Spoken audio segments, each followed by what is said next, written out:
Hello everyone, welcome to our YouTube channel. Today we will be discussing an important topic of internal security. So the topic is suspension of operations pact.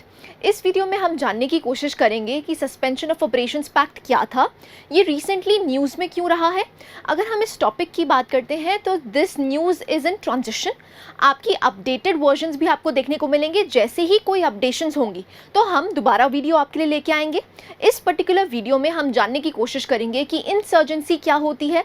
अगर हम north East India के बारे में बात करते हैं तो ऐसे कौन से रीजंस हैं जिसकी वजह से आपको इंसर्जेंसी देखने को मिलती है। So let's start the session. सबसे पहले देखेंगे कि ये न्यूज़ में क्यों था। सो आप देख सकते हैं, BJP led Manipur government on March 10th decided to withdraw from the suspension of operations pact. So news headlines यही बनती है कि जो बीजेपी लेड गवर्नमेंट है मणिपुर में, उन्होंने सस्पेंशन ऑफ ऑपरेशंस पैक्ट को कैंसिल कर लिया है, विड्रॉ कर दिया है। रीज़न उन्होंने दिया है कि यहाँ पर जो ट्राइबल मिलिटेंट ग्रुप्स हैं वो इंडल्ज्ड हैं किस में, एजिटेशंस में। सो रिसेंटली जो एजिटेशंस आपको मणिपुर में देखने को मिले हैं, तो ये कहा जा रहा है कि जो वहाँ के ट्राइबल मिलिटेंट ग्रुप्स हैं उन्होंने यहाँ पर इंडल्जेंस शो करी है। इसकी वजह से उन्होंने that is suspension of operations pact से विड्रॉ कर लिया है। That is the main reason. अब सबसे बड़ा क्वेश्चन उठता है कि सस्पेंशन ऑफ ऑपरेशंस पैक्ट होता ही क्या है। सो उसको जानने की कोशिश करते हैं। So what are the roots of the Kuki insurgency. देखिए, कुकी इंसर्जेंसी आप जब भी अपने इंटरनल सिक्योरिटी के चैप्टर्स को पढ़ते हैं तो आपने कुकी इंसर्जेंसी के बारे में पढ़ा होगा। तो हम जान लेते हैं इसका बेसिक क्या है, बेस क्या है, रूट्स कहाँ से ये ओरिजिनेट होता है। So the Kuki insurgency gained momentum after the ethnic clashes with the Nagas of Manipur in the early 1990s। अब देखिए, यहाँ पर आपको क्लैश दोनों का देखने को मिलता है। यहाँ पर एथनिक क्लैश है, जो मणिपुर के लोग हैं वो, और साथ में नागालैंड के जो लोग हैं, जो नागा ट्राइबल ग्रुप है, वहाँ पर आपको क्लैश होता हुआ दिखता है। अब जो नागालैंड के ट्राइबल ग्रुप्स हैं वो एक इमेजिन्ड सिचुएशन, एक इमेजिन जोग्राफी बनाते हैं, दैट इज़ नोन एज नागालिम्ब। उसके बारे में भी हम पढ़ेंगे। तो वो कहते हैं कि जो ये मणिपुर का पार्ट है ये हमारा है, it belongs to Naga tribal group. On the other hand जो मणिपुर के जो एथनिक ग्रुप है, that is the Kuki ethnic group, वहाँ पर आपको क्लैश होता हुआ दिखता है। क्यों? क्योंकि जो नागा ट्राइबल पीपल हैं दे से कि ये जो एरिया है, मणिपुर का जो एरिया है, ये हमारा है। तो वहाँ पर आपको 1990s में क्लैश होता हुआ दिख रहा है। So while the two tribes have shared a hostile relationship since colonial times, things came to head in 1990s when the Naga-Kuki clashes took place. So Naga कहाँ की ट्राइब है? नागालैंड की ट्राइब है। On the other hand Kuki कहाँ की tribe है? मणिपुर की tribe है। दोनों ही एक्चुअली में एक जोग्राफिकल एरिया के लिए लड़ रहे हैं। क्यों? क्योंकि वो कहते हैं, नागा ट्राइबल ग्रुप कहता है कि ये जो कुकी, जो हमारा मणिपुर का एरिया है, ये भी हमारा है। राइट। सो आप देख सकते हैं, land that the Kukis claim to be their homeland. Kuki claim करते हैं कि ये हमारा होमलैंड है, लेकिन नागाज कहते हैं नहीं, ये ग्रेटर नागालिम्ब का पार्ट है। Right. So again this was the roots जहाँ से एक्चुअली में एथनिक क्लैशेस स्टार्ट हुई थी। सो अब क्वेश्चन उठता है, इंसर्जेंसी क्या होती है। देखिए, जब भी हम इंसर्जेंसी की बात करते हैं तो it is the rebellion against the political organisation when the ethnic communities feel that they are not properly represented. अब देखिए, यहाँ पर प्रॉब्लम क्या आती है, जो एथनिक ग्रुप्स हैं उनको ऐसा लगता है कि जो हमारी इलेक्टेड गवर्नमेंट है वो हमारी बात नहीं सुनेंगी और वो हमारी जो डिज़ायर्स हैं उनको फुलफ़िल नहीं कर पाएंगी। तो यहाँ पर आपको रिबेलियन देखने को मिलता है against the political organization. So that is insurgency. So there is a sense that their interests have been neglected. ऐसा उनके मन में होता है कि हमारी जो बातें हैं वो फुलफिल नहीं की जाएंगी बाय दी पॉलिटिकल ऑर्गेनाइजेशन। तो यहाँ पर रिबेलियन किया जाता है, विद्रोह किया जाता है, that is known as insurgency. I hope यहाँ तक डेफिनेशन आपको क्रिस्टल क्लियर है, दैट इज इंसर्जेंसी। अब हम देख लेते हैं हिस्टोरिकल पर्सपेक्टिव की। अगर बात करते हैं तो आप देख सकते हैं, जो ये आपका एरिया है, प्रेजेंट डे असम है, it was ruled by Ahom Kings. जो अहोम किंग्स थे वो इसको रूल करते थे फ्रॉम 1228 टू 1826। सो आपको मेजॉरिटी ऑफ द पीरियड यहाँ पर कौन से किंग्स देखने को मिलते हैं? अहोम किंग्स देखने को मिलते हैं। So, due to incursion by the then Burmese kingdom into Assam, the Ahom kings requested the British East India Company for help. अब यहाँ पर जो बर्मा के किंग थे उन्होंने यहाँ पर इंटरवीन करने की कोशिश करी, तो यहाँ के जो अहोम किंग्स हैं उन्होंने किसकी मदद ली? ब्रिटिश ईस्ट इंडिया कंपनी की मदद ली। तो यहाँ पर क्या हुआ? The British defeated the Burmese and signed the treaty of Yandabo. Very very important, आपके प्रीलिम्स में पूछा जा सकता है कि जो ट्रीटी ऑफ यांडोबो हुई थी वो किसके बीच में हुई थी? तो it was Britishers on one side and the Burmese Kings on the other side. कब हुई थी? दैट इज 24 फरवरी 1826। तो यहाँ पर क्या किया गया? जो अहोम किंग का राज्य था उसको ख़त्म किया गया और यहाँ पर and amalgamating Assam into the British India. अब ब्रिटिश इंडिया में असम का जो पार्ट है वो भी ले लिया गया। अब यहीं से आपको विद्रोह होता हुआ दिखेगा। सो यहाँ पर आपको ब्रिटिश एरा में भी इनका विद्रोह देखने को मिलता है। क्यों? क्योंकि जो इनकी इंडिपेंडेंस थी वो किसने कर्व कर ली? ब्रिटिश ईस्ट इंडिया कंपनी ने कर्व कर ली, राइट। सो आप देख सकते हैं thereafter Assam was a province ruled by the Britishers till independence. अब इंडिपेंडेंस तक वो ब्रिटिश इंडिया का पार्ट रहा। अब इंडिपेंडेंस के बाद आप देख सकते हैं कि जो नॉर्थ ईस्ट का एरिया है वो किससे कंप्राइज करता है? That is Assam, North East Frontier Agency that is NEFA, जो कि present day Arunachal Pradesh and the princely states of Manipur and Tripura है, which opted for merger with India in 1949। अब 1949 में जब देखा गया जो नेफा का एरिया था उन्होंने बोला कि हाँ हम किसके साथ जाने को राजी हैं? इंडिया के साथ मर्ज करने को राजी हैं 1949 में।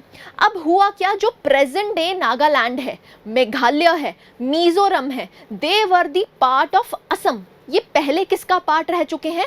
असम का पार्ट रह चुके हैं। तो असम में आपको क्या क्या देखने को मिलता है? नागालैंड, मेघालय, मिजोरम, ये सारे ही किसका पार्ट थे? असम का पार्ट थे, which were carved out later in Nagaland, Meghalaya and between this union territory और स्टेट ऑफ मिजोरम बनाया गया। अब सारे के सारे पार्ट किसका थे? असम का पार्ट थे। धीरे धीरे करके इनको स्टेटहुड मिलता गया।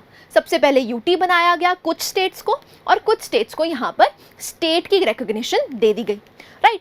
अब आप देखने को मिलता है जो सिक्किम है, ऑन दी अदर हैंड हम बोलते हैं 7 सिस्टर्स एंड 1 ब्रदर। सो यहाँ पर जो सिक्किम है उसको भी एक मोनार्की थी which was amalgamated into India after the referendum in 1975। Referendum कराया गया और सिक्किम के लोगों ने बोला कि हाँ हमें मर्ज करना है किसके साथ? इंडिया के साथ। तो यहाँ पर उनको अगेन स्टेटहुड दिया गया। कब? 1975 में।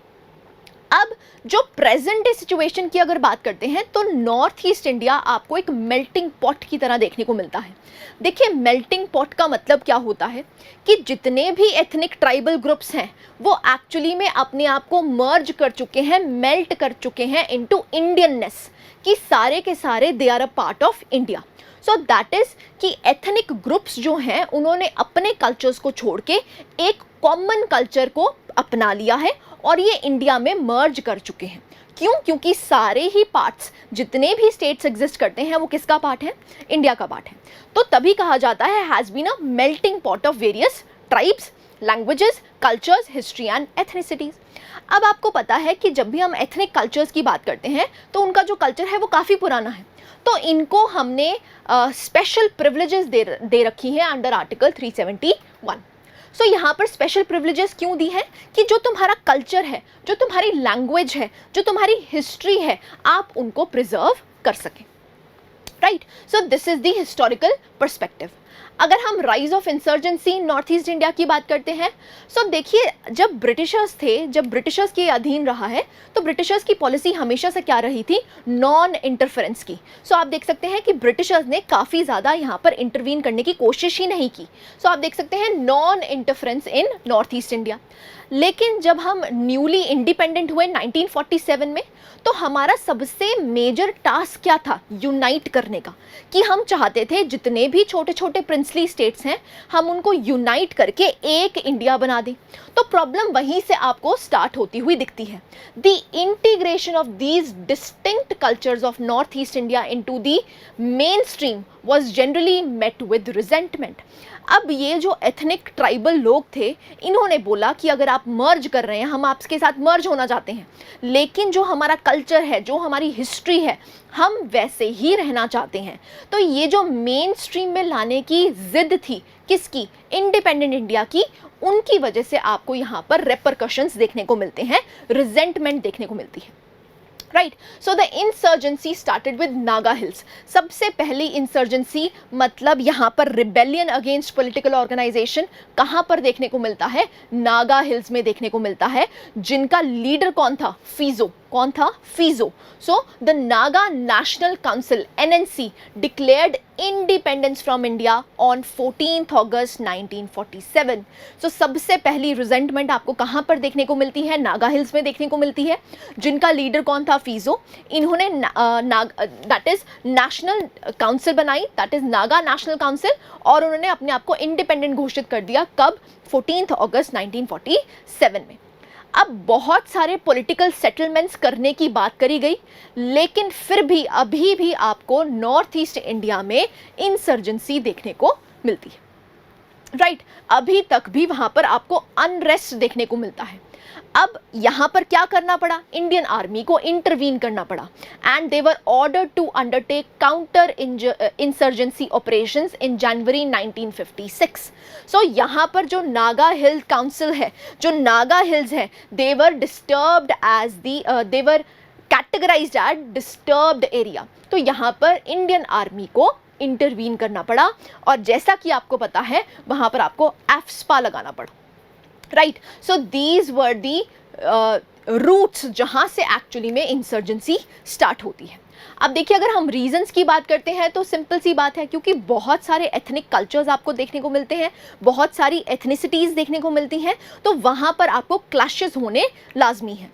Number 2, underdeveloped region. देखिए, जब भी हम नॉर्थ ईस्ट इंडिया की बात करते हैं तो वो कभी भी मेन स्ट्रीम इंडिया से एज सच इंटीग्रेट नहीं हो पाया, जिसकी वजह से आपको देखने को मिलता है कि वहाँ पर अंडर डेवलपमेंट है। जो दिल्ली में गवर्नमेंट बैठी है, उन्होंने ज़्यादातर ध्यान दिया ही नहीं नॉर्थ ईस्ट इंडिया में, जिसकी वजह से भी आपको इंसर्जेंसी देखने को मिलती है, पॉलिटिकल अनरेस्ट देखने को मिलता है।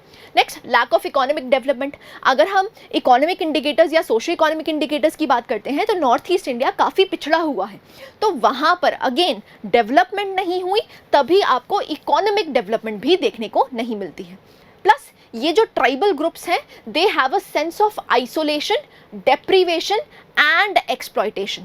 उनके माइंड में ये चीज़ है कि हमें आइसोलेट किया गया है, यहाँ पर हमें कुछ भी दिया नहीं गया है सरकार के द्वारा, मतलब they have a feeling of deprivation, and कि वो हमारे रिसोर्सेज को एक्सप्लॉयट कर रहे हैं, उन रिसोर्सेज का जो एक्चुअली में बेनिफिट है वो हमें नहीं मिल रहा, जिसकी वजह से आपको इंसर्जेंसी देखने को मिलती है। राइट, नेक्स्ट आता है इंटरनल डिस्प्लेसमेंट। अब क्योंकि मल्टी एथनिसिटी है, प्लस आपको पता है कि जो बांग्लादेश था वो एक्चुअली में क्या था? That was east Pakistan. So east Pakistan में भी आपको बहुत सारी डिस्प्लेसमेंट देखने को मिलती है इनटू दीज एरियाज। अब क्योंकि इनकी एथनिसिटीज़ अलग हैं, तो जब भी आपको इंटरनल माइग्रेशन या डिस्प्लेसमेंट देखने को मिलेगी तो इन एथनिक कल्चर्स को, ट्राइबल्स को डर होता है कि जो हमारा कल्चर है वो ख़त्म हो जाएगा। So internal displacement. नेक्स्ट आता है इम्पैक्ट ऑफ रेवोल्यूशनरी पॉलिटिक्स। सो जैसे कि आप देख सकते हैं नागा हिल्स में आपको लीडर उभरता हुआ दिखा, दैट इज फीजो। सो वहाँ से आपको जो इंसर्जेंसी की बातें हैं वो आपको फैलती हुई दिखती हैं। Right, so perceived excesses by Indian army. So ऐसा कहा जाता है कि इंडियन आर्मी ने जब से इंटरवीन किया था तो उसके बाद से आप देखते हो कि वहाँ पर एक हेट्रेड है इंडियन आर्मी को लेके, कि जो इंडियन आर्मी ने अपनी पावर्स यूटिलाइज करी हैं वो एक्स्ट्रा ऑर्डिनरी यूटिलाइज करी हैं, जिसकी वजह से उनके मनों में, उनके दिलों में रिजेंटमेंट है against the Indian army.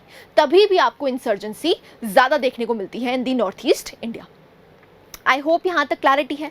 Right, सो अब आप देख सकते हैं एक्चुअली में जो कुकी और नागा का क्लैश हुआ था वो क्यों हुआ था। अब आप देख पा रहे हैं ये मणिपुर एरिया, ठीक है। अब मणिपुर का जो ये रेड लाइंस आपको देखने को मिल रही हैं, Nagaland, that Naga tribal people say that this particular area, जहां पर भी आपको रेड लाइंस देखने को मिल रही है कि ये सारा का सारा लैंड किसको बिलोंग करता है, नागा ट्राइब्स को बिलोंग करता है। तो यहाँ पर आपको कुकी ट्राइब देखने को मिलती है मणिपुर में। इसी की वजह से क्लैश है।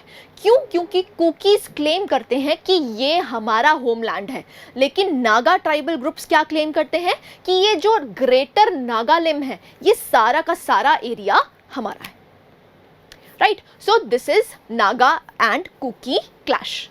आई होप यहां तक क्लैरिटी है। राइट, अब आ जाते हैं, देखिए हमने यहाँ पर पूरी हिस्ट्री पढ़ ली। What was insurgency, insurgency North East India में क्यों स्टार्ट हुई, रीजंस देख लिए एंड सो ऑन। अब हम बात करते हैं जो एक्चुअली में न्यूज़ में था कि बीजेपी लेड मणिपुर में जो गवर्नमेंट है उन्होंने सस्पेंड कर दिया है, दैट इज विड्रॉ कर लिया है from the suspension of operations pact. अब ये सस्पेंशन ऑफ ऑपरेशंस पैक्ट क्या था उसके बारे में जान लेते हैं। So, suspension of operations pact was signed on 22nd August 2008। सबसे पहले आपको पता होना चाहिए कि आज का पैक्ट नहीं है, काफ़ी पुराना पैक्ट है, 2008 में ही हुआ था, जहां पर ऑब्जेक्टिव क्या है, of initiating the political dialogue. अब देखिए, जब हम इंसर्जेंसी की बात करते हैं तो यहाँ पर आपको कुकी जो ट्राइबल्स हैं उसमें आपको इंसर्जेंसी देखने को मिलती है। तो गवर्नमेंट ने क्या कहा कि हाँ, यहाँ पर हम suspension of operations pact sign करते हैं और पॉलिटिकल डायलॉग करते हैं। इसका मतलब क्या है कि तुम अपने हथियार छोड़ो और हम यहाँ पर बातचीत को रेडी हैं। तो that pact was signed in 2008। Right, so the talks are ongoing under AB Mathur, जो कि फॉर्मर स्पेशल सेक्रेटरी रहे हैं रॉ के, that is research and analysis wing, as the interlocutor. इतना याद रखने की जरूरत नहीं है, सिर्फ आपको ये पता होना ही चाहिए। अगर हम सस्पेंशन ऑफ ऑपरेशंस पैक्ट की बात कर रहे हैं तो कब साइन हुआ था, 2008 में, और इसका मेन ऑब्जेक्टिव क्या था, that to initiate the political dialogue between the insurgent groups and the government. Right, so the Kuki outfits who were initially demanding a separate Kuki state have come down to a Kuki land territorial council. अब देखिए, जो पहले actually में क्या बात कर रहे थे कि हमें तो इंडिपेंडेंट होना है इंडिया से, हमें तो अपना अलग देश चाहिए, तो उन्होंने यहाँ पर मान लिया कि हम किस में सेटिस्फाई हो जाएंगे, अगर आप कुकी लैंड टेरिटोरियल काउंसिल बना देंगे उसके बाद हम शांत हो जाएंगे। तो यहाँ पर सस्पेंशन ऑफ ऑपरेशंस पैक्ट इसीलिए किया गया था, क्यों? क्योंकि यहाँ पर पॉलिटिकल डायलॉग को इनिशिएट करना था। In return which would have financial and administrative powers independent of the Manipur Assembly and the government. So यहाँ पर वो चाहते हैं अपनी इंडिपेंडेंस, अपनी प्रिविलेजेस। वो प्रिविलेजेस कौन कौन सी हैं कि उनको यहाँ पर पावर्स दी जाएं। कौन सी पावर्स? फाइनेंशियल और एडमिनिस्ट्रेटिव पावर्स दी जाएं, जिससे कि वो अपना इंडिपेंडेंट काम कर पाएं from the state government as well as the central government. तो ये जो पैक्ट था वो 3 ग्रुप्स में आपको होता हुआ दिखा।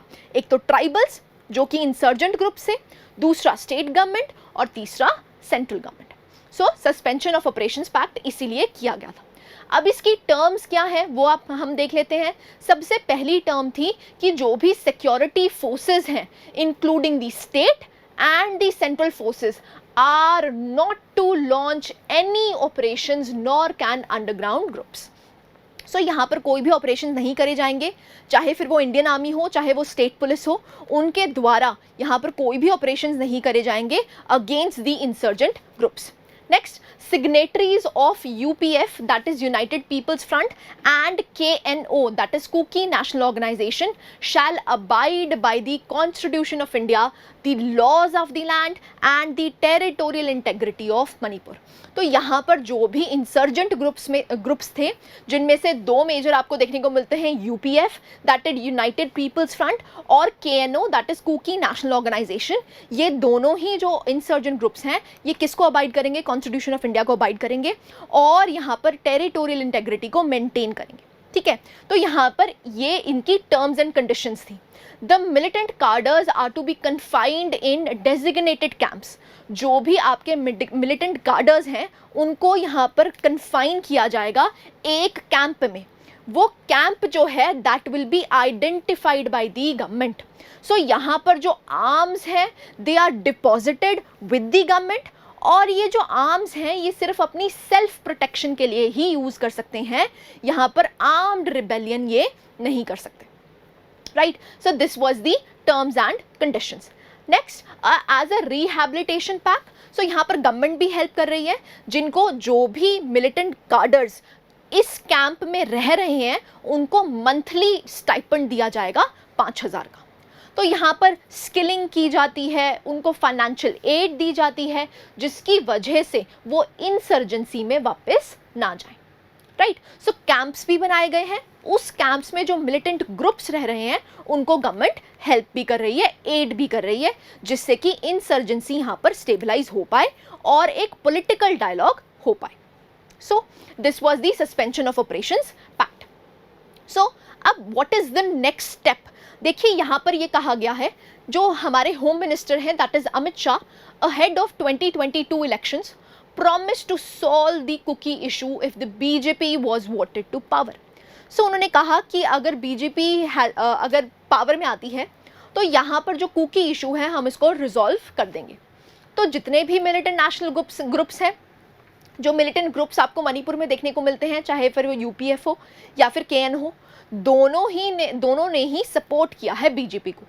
लेकिन रिसेंटली आपको देखने को मिला है वहाँ पर प्रोटेस्ट हुए हैं।